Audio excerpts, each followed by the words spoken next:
Come on, everyone sit down and listen to the sexiest voice in all of history. He'll give you everything that you've been missing. Introducing NothingSpecialty. Hello everyone, and I do mean everyone. I'm NothingSpecialty, and today I'm going to read you a story. Fallout Equestria, Project Horizons, by Somber. Chapter 4, Innocence. Another donut! Extra sprinkles! Stable Overmare's Log 11, number 231. There is a threat to my stable and my ponies.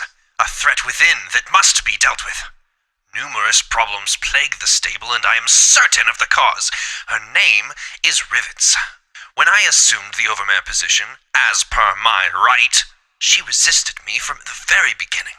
Patronizing, insulting, countermanding, and fighting me at every turn. I am the Overmare. Stabletech created my position and gave me authority, but she believes the stable is hers. Worse, she has a significant following among the security ponies. The head of security herself dared countermand my arrest order. Oh, she claimed there was no law, but I am the law. Something will have to be done about the nag. I won't let her do it to me again. I muttered as we walked through the constant drizzle. I'd hoped it would have stopped by now, but it seemed like this rain stuff was going to be going on for a while. You know, I knew the Overmare was a neurotic little trotter, but I never realized she thought of herself as the princess's reborn. No pony knew the Overmare, P21 muttered. He'd been in a snit all morning, grumbling to himself and giving me sullen looks. Really, was shooting a bunch of ratigators so bad? He scowled at every lump of dead grass beside the road. What was he worried about? My EFS would pick up any threats. Except buried ghouls. I started looking a little more closely at those lumps too. When they continued to not be zombie ponies in hiding, boredom crept back and I hit play for the next audio log. Maybe it'd give me a hint. At least they'd help pass the time. Stable Overmare's Log 11, number 233. If help cannot be found within the stable, then it must be found without. To do that, I'll need to make contact with the outside, and I think I found a pony to help me with that. Duct Tape from the night shift. She's quiet, well-trained, and obedient. Above all, she is lonely and naive. I just need to find the correct leverage to use against her. Perhaps her foal? Or maybe I won't even need that. I had her move some stable broadcast equipment to Maintenance 1, and she did so without question or speculation. Best of all, it infuriated Rivets. Through her foal? What the hell? Would she actually hold a filly hostage to get Duct Tape to cooperate? I snorted softly. I don't get it. I mean, she always seemed to have it good. The best food and fanciest clothes. Why the hell did she turn so crazy psycho like that? All my memories of the Overmare were of her trotting around next to her mum like a little white shadow dressed all in frou-frou girly dresses and fancy makeup. She was the only filly who got to do that. P21 looked at me and gave a disinterested shrug. Don't ask me. There's nothing in 99 I want to remember. The next few recordings were a little more than rants against, well, just about every pony. Rivets featured extensively, but my mum was referred to in unflattering terms more than once. Surprisingly, I heard myself mentioned too. Put on C shift to keep an eye on me for her mother. I could have told her that Mum put me on C shift because that was when I'd be least likely to embarrass her. Stable Overmare's Log 11, number 238. Duct Tape has successfully unsealed the stable. I've placated her by giving her unrestricted access to P20. I will miss my trick pony. He always knew exactly how to relax me. My companion froze in his tracks. I glanced over, but his blue eyes stared straight ahead like he was in shock or something. I need some pony to go out and find assistance. But who? Her absence would be noticed immediately when she failed to report to her duty station. Oh, of course, a male. He wouldn't have to do anything hard, merely find some pony and help them make contact. I've set up the radio for communications. Oh, I can't wait to see the look on Rivet's stupid face when I retake my stable. He didn't move a muscle, and I cleared my throat. So Since you were in the stable, I'm guessing she didn't send you? He blinked, then scowled at my pip-buck. Hey, you're the one that copied the files, I said defensively. He huffed, glowering at the city barely visible far down the road. I reached out a hoof to nudge his flank. P-21, are you okay? He actually jumped away from me, shaking. His leg almost collapsed under him, making him yelp in pain. But he waved me off. Just listen to your stupid recordings and leave me out of it, Blackjack. I don't want to remember her or that place. Leave me out of it. He dug out a syringe of Med-X and injected into his leg with a sigh. That always improved his mood. I almost stopped. But fuck it. He was going to be in a bad mood either way. Why did I have to leave Stable 99 with the pony carrying the whole stable's worth of issues? Why not U14? At least then I'd be in the wasteland with some fine flank. Sighing at the injustices in my life, I listened to the next few entries. Stable Overmare's log 11, number 240. Success! U21 made contact with StableTech almost immediately. He has put me in touch with StableTech's director, Sanguine, a male apparently. He verified his position by accurately identifying several StableTech passwords from when the stable was first sealed. He was quite sympathetic to my needs, and assured me that once the stable was back in my hooves, StableTech had no interest in interfering. His only price for assistance was a file in my databases. I suspect deception, but I have no alternatives. I will put duct tape on extracting this file. I wonder why the Overmare made these recordings in the first place. Each of them was damning, but maybe she'd been so power-mad that she didn't care. The next 10 were all boring rants about just how the Overmare planned to punish us for our disobedience. Even I got mentioned once for failing to lower my eyes respectfully. Stable Overmare's log 11, number 250. Duct tape's progress has been infuriatingly slow. I've filled her head with all kinds of ideas about her life outside the stable, as if she'd ever have such a thing. What would be the point of such a life? Who would do her duties here? Still, the fool is besotted with ideas that may be distracting her from progress. Perhaps I should allow her to step outside to refocus her efforts. Stable Overmare's log 11, number 251. What a difference 5 minutes can make to a pony's focus. I truly believe duct tape will extract this EC1101 for Sanguine now. She's determined to get her reward, a life on the surface with my trick pony. Good. Sanguine is becoming impatient about the delays. I don't want StableTech to do something premature. The less shock to my stable, the better. I've already approached Daisy and the other C-Shift security ponies and made sure they'll aid me. Except Blackjack, of course. Unfortunately, Gin Rummy's daughter remains as oblivious as ever to the stable around her. I snorted. I am not oblivious! Then I tripped on a chunk of asphalt and went sprawling on my face. Okay, maybe a little oblivious. I glanced at P-21 again, but he was doing his best to ignore me now. I remember duct tape being so perky and focused. I'd never have guessed the reason why she was so glad to spend hours in Maintenance 1. Stable Overmare's log 11, number 259. Finally! Success! Everything is ready. Duct tape has completely extracted the files from the StableTech system into one terminal. She nattered on for hours about the size, complexity, and difficulty of extracting the files. I've notified Sanguine that everything is ready. He's sending a representative, Deus, along with his own security ponies. So nice to see another stallion extending me proper courtesy. As I recalled, Deus's courtesy involved a few pints of semen, likely not what she had expected. After listening to this, though, my sympathies were pretty played out. Stable Overmare's log 11, number 260. A traitor! The little traitor! I select her, let her go outside, and she dares insist that I give her her reward! How dare she? How dare she? She placed some sort of encryption on EC1101 and refuses to lift it, even when I threaten to throw her and her filly into the recycler. Silence may stay her for now, but Deus is on his way. He'll be arriving any day now. What to do? Sounds like duct tape took your little don't trust her speech to heart, I said with a chuckle. Yep, P-21 said mirthlessly as the next recording played. Stable Overmare's log 11, number 261. duct tape has been disposed of. The sabotage terminal worked far better than I anticipated. I had to finish her off with my own hooves, but I doubt any pony will check the body. She'll be in the recycler by morning. Now I've tasked the entire data management team of the stable with breaking the encryption. I have no time to waste. Deus is outside the stable. P21 sighed softly, and my advice cost her her life.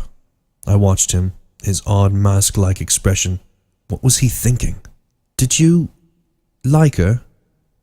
He glanced at me with a cool look. She liked me. That was all that mattered. That's not what I meant. I mean, goddesses, could I slog through an awkward conversation or what? He looked at me and sighed. She helped me. That's something only one other mare has done, so I'm thankful for that. And sorry she died. But no, I didn't like her. Not like you're asking. The next few recordings became more and more hysterical, screaming, crying, and desperate rants. Half of them involved the overmare begging some pony not to hurt her. The other half were about how killing her was the only thing she could do. Finally, the last log. My log. It's time. Sanguine can worry about the encryption himself. Blackjack is meeting with Rivets as I record this. I have no doubt that the coup is imminent. Deus has several dozen ponies ready, and now I must take back what is mine. If I don't act now, then I'm certain by tomorrow I'll not have a stable. I will not be the final overmare of Stable 99. This is my stable, and no pony shall ever hurt me here again. Not her, not any pony. Hurt her? Who hurt the overmare? She's the overmare. No pony could ever touch her. I sighed and shook my head. P21 walked pensively beside me, hanging his head a little. You're blaming yourself for duct tape? He looked at me sharply, then sighed. If I hadn't prompted her to act, I wonder if she might have survived the attack. From Deus and the others' actions, I don't think any of us were supposed to survive. I sighed as I closed the overmare's logs. I'd hoped that they'd, I don't know, give me some kind of hint about what I was supposed to do next. Well, that show was worthless.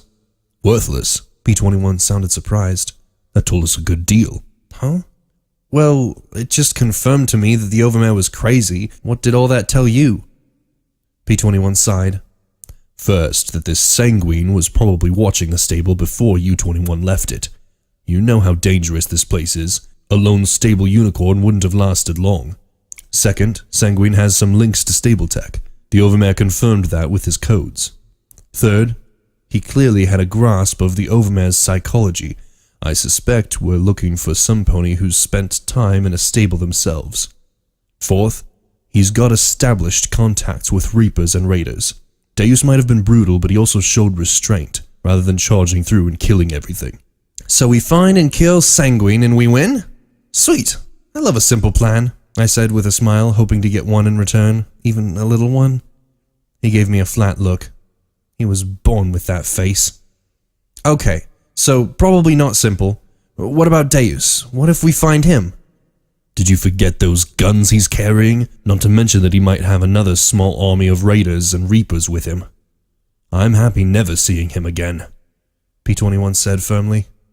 I think our best bet is to try and find out what the heck EC1101 is. If we learn that, it might tell us who Sanguine is. Well, you're better at the thinking thing, I admitted. There was one other goal on my list, but I really didn't want to talk about it just yet. If I could, I'd make it a surprise. For the moment, we need guns, bullets, and caps. Yeah, but it's not like we're just going to happen across some place we can just... He trailed off as he saw my grin. His blue ears drooped. Red bars. That way, I said, pointing off to the side of the road with my security baton. I gave the baton a swing with my magic. The metal was definitely dinged up, but still serviceable. I definitely would have preferred a firearm of some sort, but this would do. He sighed and shook his head as he followed me, seeking out death and danger for fun and profit. What a life. It's a life, I replied. And that's what you wanted, as I recall. That drew a small smile. Keeping a tight grip on the end of the baton, I prowled through the woods and underbrush. Just in case this is something nasty, be ready to run. Again with the running plan. Always a running plan. Never a seeking and avoiding a fight plan, P21 whispered as he limped along behind me. Then I heard the sound of something moving through the brush. Not a bloat sprite buzz or a radhog snuffling or a ghoul's scream. It was clicking with strange beeps. Step by step, I advanced through the dead trees. Suddenly, a metallic equine head emerged into a gap between the trees. Then it swiveled and looked at both of us. Its eyes flared like a pair of angry rubies, and from a port atop its head flashed a bright red beam that left a smoking black line on the leafless trees around us. I remembered Scoodle mentioning robo-ponies. Well, now I had a real killer robot in front of me. "Keep back," I said quietly, having no clue how well it could hear us or understand us. Then I hustled to the side, trying to keep close enough to bring my baton to bear while avoiding the flashing lines of fire. The rad sickness wasn't helping, but the machine was slow, and its magical energy beam had a few seconds recharge time between shots. The baton made a resounding clang of metal on metal as I ran around it as quickly as I could. Despite being made out of metal, I could definitely hear the sounds of more brittle interior parts cracking with each strike. Finally, my telekinetic backswing crushed the firing port over its head. Something inside whined, and then there was a small internal explosion. It popped and crackled, and then slowly fell over as acrid smoke rose. I think I prefer raiders. They at least carry loot," I said as I looked at the plate on its chest that read Robe Bronco. "Well, there might be something worthwhile," B-21 said as he drew his screwdriver and carefully removed a smoking plate. He carefully withdrew several components, small containers of crushed crystals that were apparently ammo of some sort, something called a spark battery, and quite a bit of scrap electronics. Still, it was better than a poke in the eye. Why did I have to think of that? My eyes were itching like mad.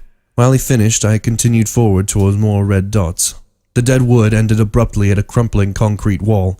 At least 4 more red bars crawled around on my EFS. I could hear their dull metallic footsteps on cracked concrete. Slowly I made my way around the wall till I spotted a rusty gate hanging open.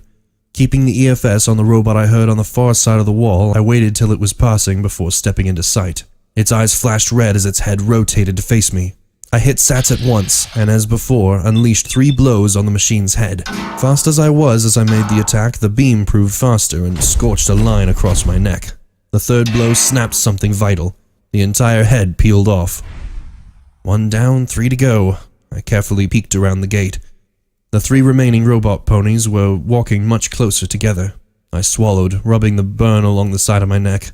I'd just gotten my head together. I didn't want to lose it entirely. I pulled out the last grenade and swallowed. I could see their bars on the EFS, and soon I heard the slow plodding steps. I pulled the stem and telekinetically dropped it on the far side of the wall. There was a muffled crump, and 2 of the hostile marks disappeared. Stepping around the gate in the wall, I wasted no time finishing the last one off. As P-21 emerged from the yellow underbrush, he looked at the wreckage. "These have been outside for a while," he commented as he nudged the rusted plate with his hoof. All the ponies had dented plates from bullet impacts. "I guess they weren't made to resist being attacked by some pony with a heavy metal stick." "Design oversight," I agreed as I looked at the large concrete building on the far side of the wall. 2 stories and apparently reinforced. Then I noticed the bodies at the door. Not decades or centuries old, these were fresh, pungent and swollen. I approached the 2 corpses while fighting the urge to retch, but even that was suppressed at the sight of the wings sprouting from their sides. "Pegasi," I murmured, having seen them only in books. They wore simple utility harnesses that seemed pretty pathetic armor. Carefully I searched their bodies and was rewarded with some tools and a strange boxy object shaped like a pistol. They even had some bottle caps on them and some strange flimsy paper money I'd never seen before. There were also more of those powdered magic gem cartridges. "Any idea what this is?" I asked, pointing the boxy pistol at the wall. My telekinesis pressed a small button on the handle. With a sharp pop of expanding air, a red bolt of energy shot out and left a singe on the concrete wall. A glance at my pip-buck confirmed. Magic beam pistol. I also noted our location, Weather Monitoring Station 4. "A beam pistol, or an overpowered flashlight," he says. He checked it with a soft sigh. "It's been through the ringer too, starting to rust." He handed it back to me. "Well, you wanted a gun." "A gun comes with some recoil, sights, magazines, and rounds. This is just weird," I said as I levitated it in front of me. "How am I supposed to aim it?" I sniffed the tip, wrinkling my nose at the tang of ozone instead of the stink of cordite. "It doesn't even smell like a gun." Isn't there a firearms rule about not putting the barrel up your nose? P-21 said as he examined the tools, his muzzle breaking out in a smile. It doesn't have a barrel, I countered, but I took his point to heart. Well, better than nothing. Ready to go in? I asked, nodding to the doors.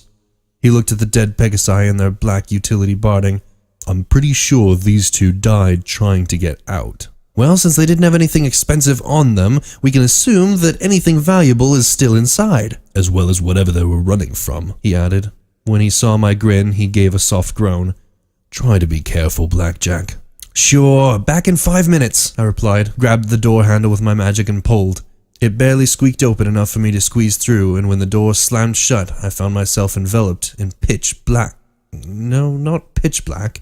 There was some light, despite there being no windows. Everything was outlined in a strange, dim amber glow. Emergency lighting? Maybe the Pegasi had done something. Thin, delicate bones crunched under hoof, making me wince at their loud snaps. I didn't take much time to explore the reasons as red bars began to move ahead of me. The robotic ponies clanked in my direction with more haste than I expected. Nothing for it, I'd have to use the strange energy weapon before they turned the hall into a shooting gallery. I ran towards the first as it stepped into the hallway, hoping to close the distance as much as possible before jumping into Sats. Unlike the robots outside, these hadn't been softened up by time and previous attacks. I was amazed to get 4 shots programmed with Sats, and while the blasts were definitely not as tightly placed as with a normal gun, my luck didn't seem to care what weapon I shot. A round went through the beam gun atop the robot and made the machine's head explode in a flash of sparks. As I came out of the accelerated state, another robot walked up behind the remains of the first one. I kept moving, not letting its head lock on as its weapon flashed back and forth across the hall. Blast after blast of my gun's crimson beam melted small glowing holes in the robot's chest. Finally, it too popped and went still, smoking with an acrid reek. A third was clanking close from a nearby room. The little dial on the back of the pistol was hovering on E. I backed away, using my telekinesis to try and figure out how to reload the damned thing. Finally, I must have pressed something right as the rear of the boxy weapon opened and ejected a smoking cartridge. I levitated out a fresh cartridge of glittering crystals, slammed it into the space, and fumbled to get it closed up and zapping again. I'd been still for too long. The robot's red searing beam struck me in the chest, scorching my barding and reminding me to move my ass. I zigzagged, my hooves slipping and sliding on bones scattered across the hall, but I succeeded in getting closer and jumped into Sats a second time. 4 shots transformed the robot into a smoldering, ugly statue. Wincing, I took a healing potion to alleviate the burn on my chest. Damn thing hurt. I carefully watched the remaining red tags, but their wanderings were slow and predictable. Not coming to attack, I suppose. There were more Pegasus corpses in the hallway. I found a second energy pistol and more of the magic powder cartridges. I carefully made my way through the ruins of the bottom floor, the magical beam box pointed ahead of me at all times. I found a safe, 2 ammo boxes, and a locked medical box that I made sure to remember for P-21. I also lucked into a cafeteria and found some delicious Big Mac and cheese and a working vending machine. Sitting at a desk, I had myself a snack and pocketed the rest. Soon as we ran out of recycled wafers, my cohort would be getting hungry. Why are there so many bones in here? We'd come across so many remains that it was hard for me to think of them as ponies. With the exception of Hoss, Granny Smith, and Scoodle, the remains of the dead were so numerous and so prevalent that I just couldn't feel for them as I should. Yet even I felt something off with this concrete building. There were enough bones for 100 ponies, and lots of them were quite small. As I reached the stairs at the end of the hall, I heard the scrapes of P-21 entering. No doubt he'd start on the robots in the hall, trying to be stealthy. I climbed up the stairs and round the corner at the top. A robot pony immediately turned and started blasting away with its beam of light. I leapt to the side, held down the trigger, and washed my beam over its head and chest till it popped and collapsed. Another dead Pegasus lay nearby. I pocketed his weapon cartridges, a gun that looked better as a blunt weight, and another strange apple grenade with a bright blue band across the middle. The last 2 red bars were close together, and as I watched them separate, I saw a tiny yellow line almost directly between them. The heck did that mean? Slowly I advanced down the hall with the energy weapon floating before me. I couldn't hear anything but an old humming noise like a vent fan. Reaching the door at the end of the hall, I bit the handle of the pistol, gently gripped the door handle with my magic, and slowly turned it, wincing at the grinding noise. I heard the whir of a robot's magic weapon charging on the far side. I didn't know where the yellow non-hostile was in the room, and I'd be damned if I tossed a grenade around a non-hostile. Fuck it, I muttered, and ducked down, kicking the door open. Instantly, a fusillade of crimson beams swung back and forth across the hallway as I backpedaled and ducked as fast as I could to the next doorway. 2 robots stood shoulder to shoulder as they filled the hall with sweeping flickers of death. I fired wildly back at them, hitting but not doing anything critical. By the time I reached the open doorway behind me, I had angry red burns all across my chest and forelegs. I hissed in pain as I took a healing potion and waited in the small closet. Clicking and clanking, the robot ponies approached toward the doorway. My sole saving grace was that this door was too narrow for them to pass through in unison. When the first came into view, my magic beam weapon was at point-blank range. Sats assisted in 4 energy shots, decapitating the machine.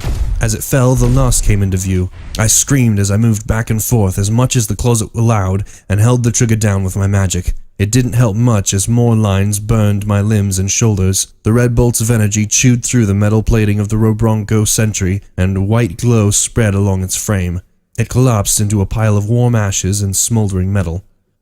Letting out a sigh, I collapsed onto my haunches, looking at the energy pistol with a new appreciation. Well, that's new. I holstered the energy pistol and trotted into the room the robot ponies were guarding. There were a few more ash piles laying about the interior of the room. I guessed they had to have been either more Pegasi or bots. In the room were a half-dozen little bays large enough to hold the sentries, so I doubted they were the latter. One wall was dominated by a massive terminal that had clearly seen better days, while a corner held shelves with an automatic pistol and 2 ammo boxes. I couldn't help but smile as I lifted the far more familiar weapon and checked the slide. Fair condition. Then I looked at my pip-buck and at the non-hostile reading. It pointed right at the terminal. What the heck? I muttered, looking it over with a strange amber glow that filled my vision. That's when I noticed the grate the terminal sat on. Slowly, I looked down through the grate at a crawl space just barely large enough for a pony to fit. Hey? Hello? Are you okay, Blackjack? P-21 shouted from the hall behind me. I walked along the grate to the corner of the room where a little hatch lay open.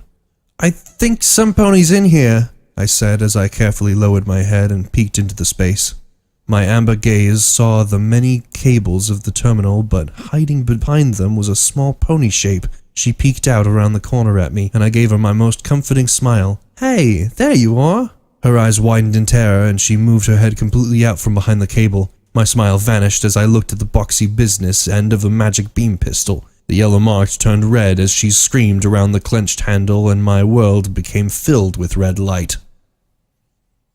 She shot me! I groaned, my face sporting an ugly black burn that ran from jaw to ear. It looked like my luck was enough to preserve my eye. Was not getting shot in the first place too much to ask? I looked at the Pegasus, scowling. You shot me! In my face! I pointed at the burn, making her wince. My already messed up vision was even more out of whack as I waited for the healing potion to take away some of the pain and injury. What is it with people shooting me when my guard is down, huh? It's twice in 2 days! Blackjack, P-21 said softly. She was alone, starving, dehydrated, and to be honest, I probably would have done the same. Is this more of that I can't trust myself with guns around you? I asked as I sipped the sparkle cola. Given how much radiation I'd sucked up recently, the trace amounts didn't worry me. There's a bathroom down the hall. Go look in the mirror, he said as he took out my last bottle of purified water and rolled it to the Pegasus curled up in the corner of the room next to the hatch. I had no clue how P-21 got her to surrender her weapon, but she did. It was all she'd done since P-21 had patched me up. I walked down the dimly lit hallway and into the bathroom. Most of the mirror had been broken out, but there was enough left for me to see. What the fuck? Since when did my eyes fucking glow? Now that I was paying attention to the amber light, it wasn't the result of light slipping through the boarded over windows or emergency lighting. The light came from my eye sockets, as if I had a little pip-buck lamp glowing in the back of each. Well, fuck, I said lamely as I finished the bottle of lukewarm soda. After everything that had happened in the last 3 days, I'd finally reached the point of numb acceptance. My eyes were glowing. What could I do about it? I returned to the terminal room, looking at the Pegasus in the corner. Given that my eyes are glowing, I'd say shooting me was no harm, no foul. This time, I said as I looked at her while she sipped the water slowly. She looked pretty ragged. Her black coveralls were torn and stained with waste. She didn't look like a wastelander. In fact, she looked more rattled than the Crusaders. I'm Blackjack. He's P21. She didn't say anything as she stared at me with wary, bloodshot eyes. I glanced at P21 as he struggled with the locks on the cases he'd found downstairs before looking back at her. She didn't say a word. Even with my pip-buck lamp lit, my eyes must have still been glowing. Look, I'm not going to hurt you.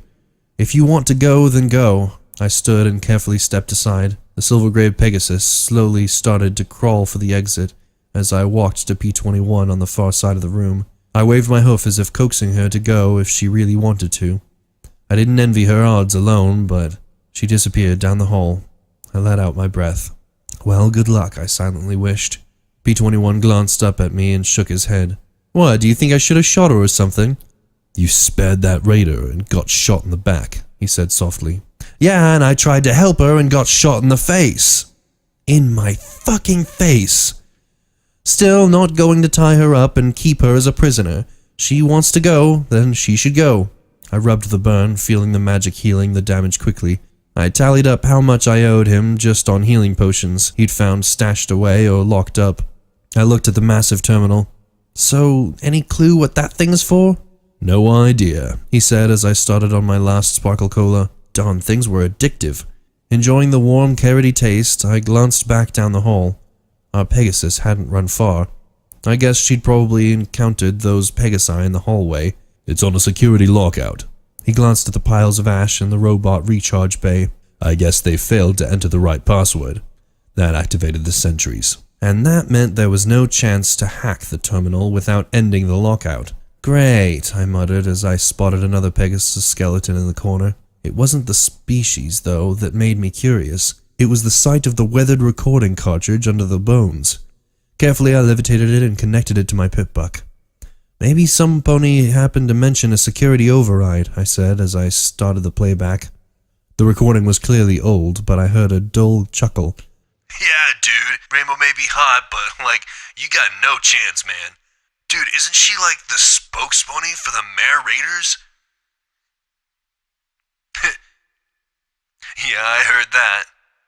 So you check out my score on the last basketball match with Monitor 1? We kicked tail thanks to yours truly. Hey, what happened? Suddenly I could hear a noise with a deep reverberation and sucking sound that transformed into a roar. The recording crackled and snapped with the static of buzzing noises. Suddenly a male spoke out in a tense, thick voice. This is crazy. The hoof is fucking gone, man. It's fucking gone. There's green, fire shit, everywhere. No pony knows what's going on. Fuck, man. Game over. The recording broke off in a harsh crackle that made me wince.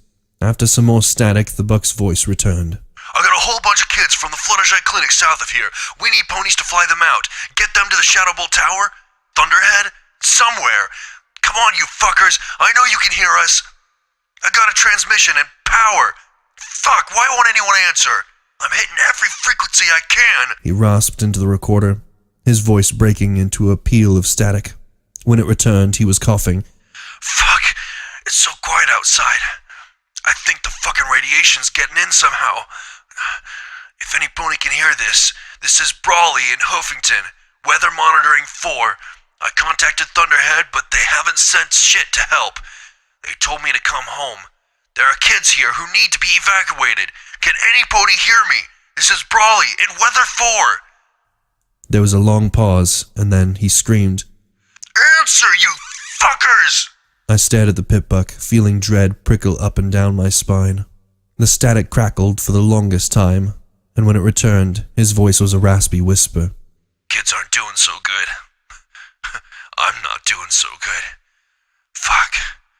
I couldn't get to Thunderhead now if I wanted. Fuck. I contacted Jackknife and Weather 1 and Bluebells at Weather 3 hours ago. They were told to abandon 2. I think Jack left. I don't know. No pony's answering anymore. Some pony help us. Any pony. The recording gave one last crackle and I heard him whisper. Fuck. They're fucking kids. Fuck. For the longest time I thought that was it. Then I heard a grating rasp that rose and fell. It wasn't static. Fuckers abandoned us. Told me to stop transmitting. Switch channels on me. Fuckers. Didn't give a shit for the kids. There was a spate of coughing. Is that blood? Shit. It is, isn't it? Fuck. Tash was right. I thought... Shit.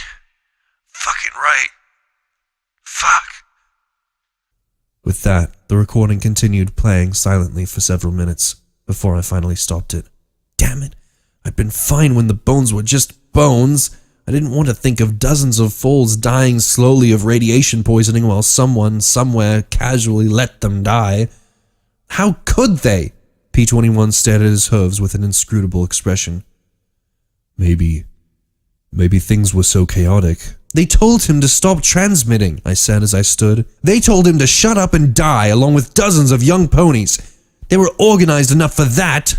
I sighed, rubbing my stinging, itching, mutated eyes and feeling the tears start. Fuck! I'm gonna have to dig another grave! I spotted her hiding in the doorway, sitting down on the floor looking at her hooves. There was nothing we could do, she said in a soft, buzzing drawl. After the bombs went off, every Pegasus that could go home was recalled. We had to save as much as we could. I felt my temper spike, but P-21 limped in front of me and shook his head slightly. Swallowing what I'd been about to say was like vomiting in reverse, and just as unpleasant. He took a seat, stretching out his injured leg with a sigh. Come on in here. We're not going to hurt you. I forced myself to relax as well. Yeah, I said as I kept the pistols away. When she stepped back in, I marveled at how compact and delicate she appeared. Her coat was soft gray, and her purple mane cut back into a buzz. I supposed it was some sort of military look or something. I looked at a uniform and remembered what Scootle had said. Your Enclave? Morning Glory. Serial number 221-129921. 1st Volunteer Corps, she said as if reciting the information. She licked dried lips, and I floated what remained of my Sparkle Cola to her. She took it hesitantly and then drank it slowly. Still, it made her smile. That helped me to relax. Thank you, she murmured. Volunteer Corps? I asked. The Volunteer Corps enlisted with the Enclave to help with restoring contact with the surface, she said in a shaky voice. It wasn't supposed to be like this. They warned us, she looked at the ash piles, but I didn't believe them. Warned you? P-21 gave me a concerned look. That the surface was deadly and savage, she said softly as she rubbed her face with a hoof. That all surface ponies do is rape and murder, and then rape what they murdered.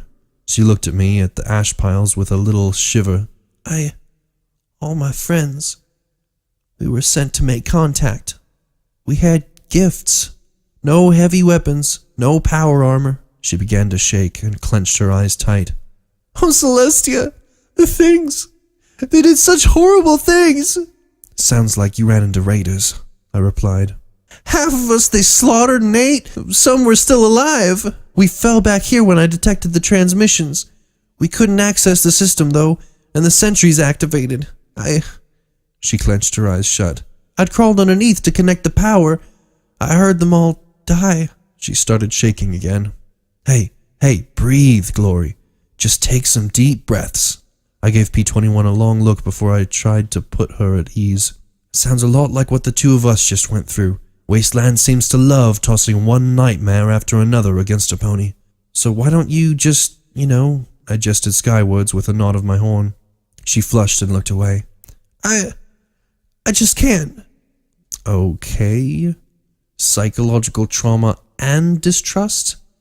I knew exactly what this called for. Want to do something about it? P-21 looked at me and just groaned. Morning Glory glanced at me, then at P-21 in confusion. Do? What do you mean? If you ran here, those raiders' camp can't be far. I say we go and make sure they don't eat any more ponies, I said with a sure little grin. Trust me, hunting raiders is pretty... I rolled my eyes, tapping a hoof thoughtfully. Help me out here, P-21. Asinine, juvenile, hazardous, he suggested as he passed me the weapons and ammunition he'd scavenged. A nice replacement automatic pistol and some clips of ammo. Finally, something I could aim that went bang. Nah, fun, I said as I clapped my hooves together. P-21 sighed, looking mournfully at Morning Glory. You get used to the madness. Clearly, Morning Glory hadn't quite figured out our style of banter yet. You want to kill the ponies that killed my platoon? For fun? I let out a long sigh. Actually, no. First, I don't want any pony caught by raiders if I can do something about it. Secondly, I don't like the idea of raiders having beam weapons taken off your comrades. Thirdly, there might be 5 young fillies in this area, and I don't like the idea of them getting captured again. Fourthly, I need caps and ammunition, and taking it from murdering scum sounds fine to me, I said as I listed them all off, rolling my eyes in thought. Oh yeah, and it's fun. You'll find that out if you come with us. Come with you? She asked in complete shock. Sure, your friends were attacked and killed. You've been trapped in a coffin under a terminal for a week. I'm pretty sure some part of you wants some payback. She just stared and shook her head. I grimaced. Not even a little? Another shake of her head. A smidge? I offered, holding my hooves a millimeter apart. She finally gave me a ghost of a smile, but still shook her head. Great. I wagered I was the only pony in the wasteland who could attract pacifists. Okay, well, you can stay here and we can come back for you. Come with us or else good luck. I'll come with you. I don't want to be alone, Morning Glory said warily, clearly not trusting me. I levitated her beam pistol back over to her. Still looking uncertain, she took the weapon and slipped it into her holster.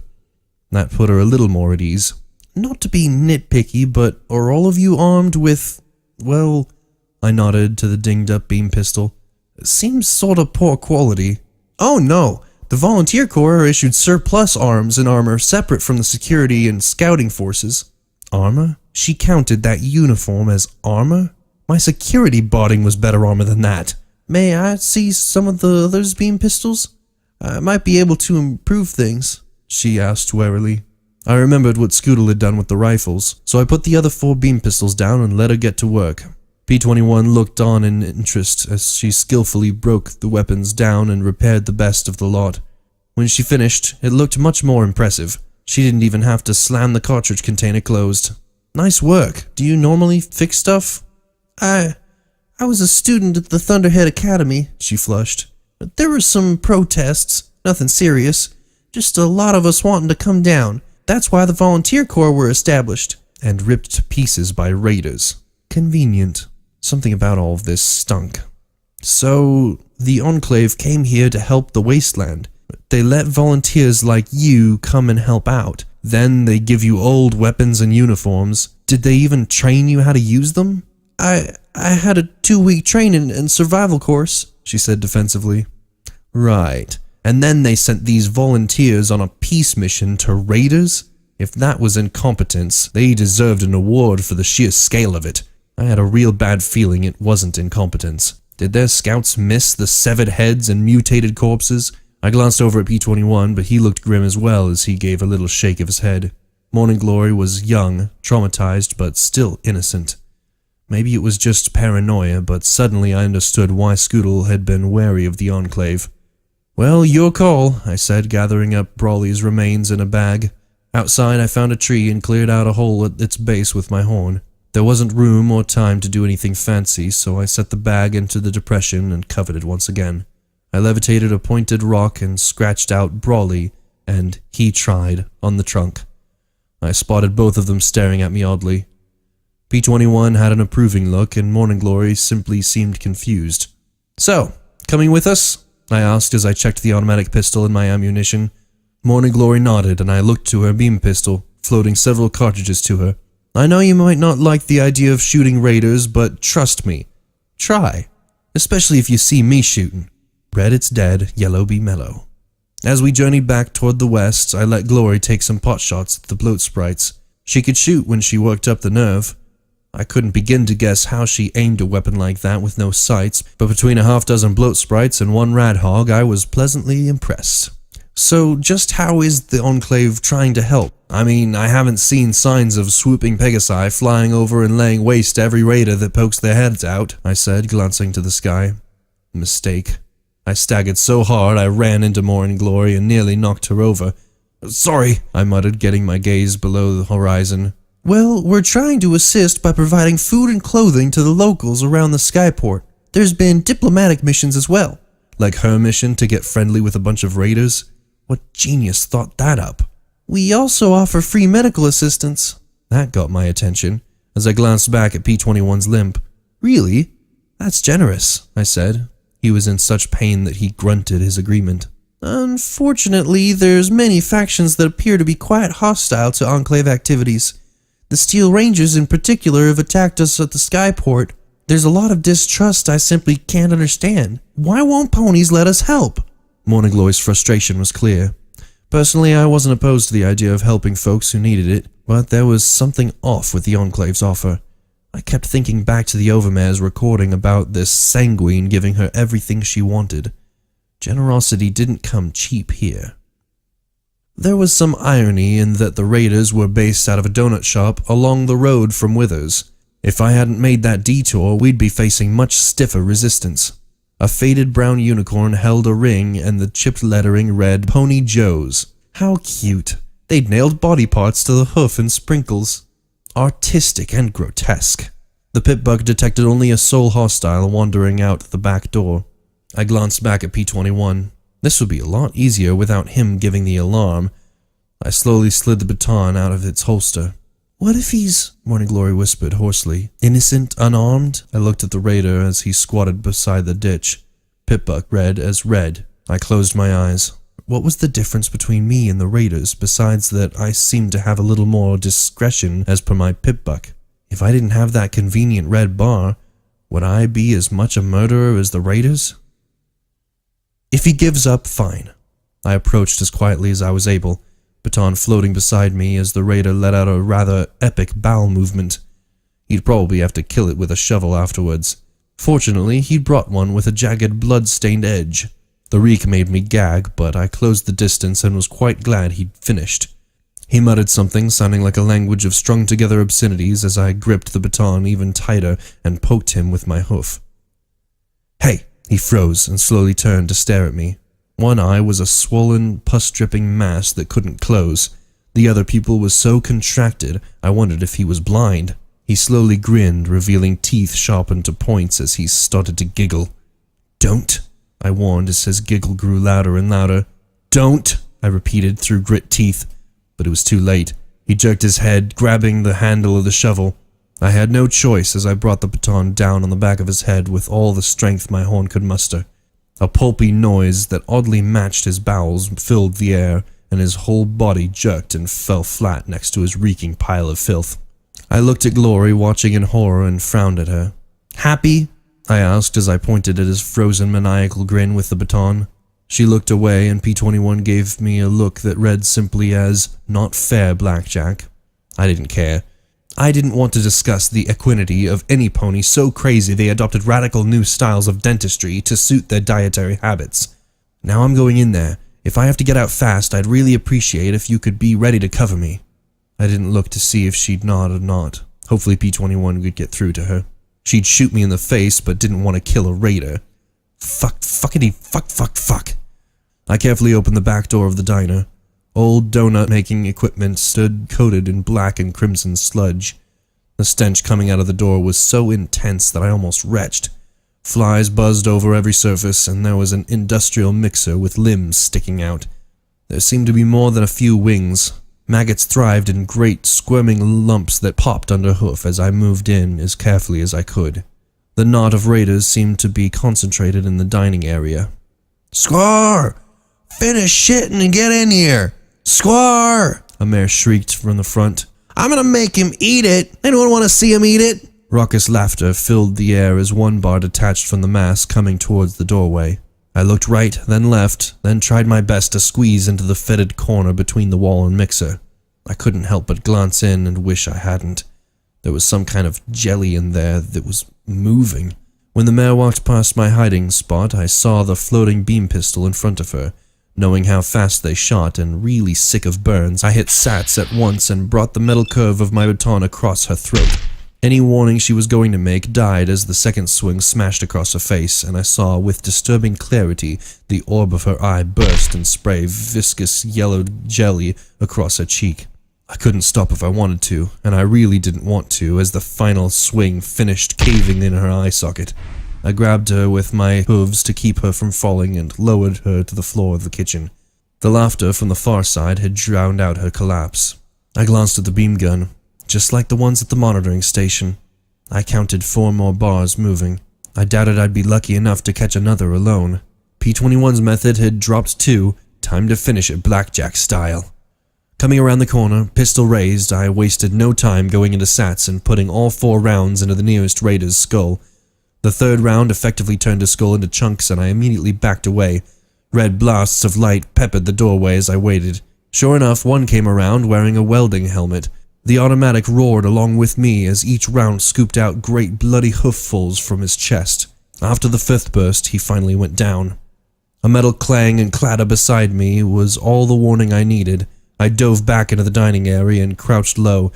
The grenade's explosion made my eardrums throb and blew pieces out of the remaining mare's neck and head. She tried to draw a beam pistol, but my bullets bit into something arterial and the bloody spray spewed out from her neck as she collapsed, twitching.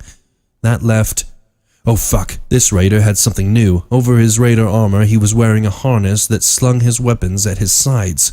Said weapons were 2 large, long, boxy things, bigger versions of the beam pistols. I tried to kick into Sats, but the spell still needed time to recharge. I fired wildly as I dodged back into the kitchen as the beam rifles mounted onto his sides ignited a smoking line where my head had been a second before. I couldn't counter that firepower. I gave ground as he pursued, his shots melting the festering equipment in the kitchen as I emptied my clip. Still backing up, I ejected it and levitated a new one to the magwell before diving out the back door. "Flash! Flash! Flash! Flash!" he screamed in glee over and over again as he stepped outside. My automatic suddenly seemed woefully inadequate as he pointed both barrels at me. I kept trying to drill his head with the automatic, but the metal helmet he wore deflected most of my shots. Suddenly, Morning Glory appeared on the roof of the donut shop, pistol clenched in her teeth as she stared down at him. She was shaking so badly, I was sure she was going to drop the weapon. She fired a shot that had to be by accident, smoking the gravel beside him. Slowly he turned, looking up, bringing the beam rifle to bear. We'd already established that my automatic wasn't sufficient caliber to threaten him. "Shoot!" P-21 and I shouted in unison. "Flash!" screamed the raider, the air filled with red beams. Suddenly, the raider's backpack let out an immense spark and crackle as Glory's shots tore into it. He screamed as burning components cascaded down his sides. The 2 beam rifles smoked as he tried to fire the shaking gray Pegasus. "No! Flash! Flash!" the raider screamed as he looked at me, rising. "Stop it! Just run away!" Glory screamed down at him. The raider wasn't listening and bolted for the sharpened shovel. "Damn it!" I raised the gun again, trying to find some vulnerable place to drop him with as he picked up the shovel in his drawers and began to swing it at me. I went through a second clip before the sharpened edge sliced almost exactly opposite to the burn that Glory had given me. Fuck! Was it too much to ask them to watch the face? I drank my last healing potion and went to reload. 2 bullets. 2 fucking bullets. Not good. I used Sats to place the shots in his head. Effective, but not fatal. He seemed to not feel the slightest bit of pain as he stabbed the shovel edge into my upper foreleg. I drew my baton, hoping it could finish him off. Suddenly, Glory appeared above him and fired every single shot left in the beam cartridge. One shot seemed to consume him in a bright red glow that fully engulfed him and sent him collapsing into a heap of ash at my hooves. I scrambled back as Glory continued to fire, tears on her cheeks as she landed. When the gun was empty, she spat it out, screaming at the smoking pile of ash. "I only wanted to help! I wanted to help!" She then shook and voided her stomach as she staggered to the side, weeping. I did the only thing I could. I put my hooves around her and held her close as she shook and whimpered over and over again that simple plea. Me too. The wasteland made murderers of every pony. "She's an emotionally unstable and naive liability, Blackjack," P-21 said when we'd found a trailer to hole up in for the night. It didn't do more than keep the rain off us. P-21 had only been able to strip the weapons off the raiders and find a number of mixed rounds and other lousy weapons before he'd gotten sick. I'd try using a beam pistol for now. We had twice as much ammo for that as we did for the automatic. How I missed my shotgun. Perfect, she'll fit right in then, I replied. My leg burned terribly from the untreated slash. Without healing potions, all I could do was hope we came across some help. I'm not saying leave her here, I'm saying don't let her carry a gun. She nearly shot you as much as that raider. P-21 argued softly. Glory lay curled up on her side on the far end of the trailer in a smelly uniform. I'd give sexual favors for a laundromat right now. I'm not disarming her either, P-21. There are 3 of us, and I can't be the only one shooting.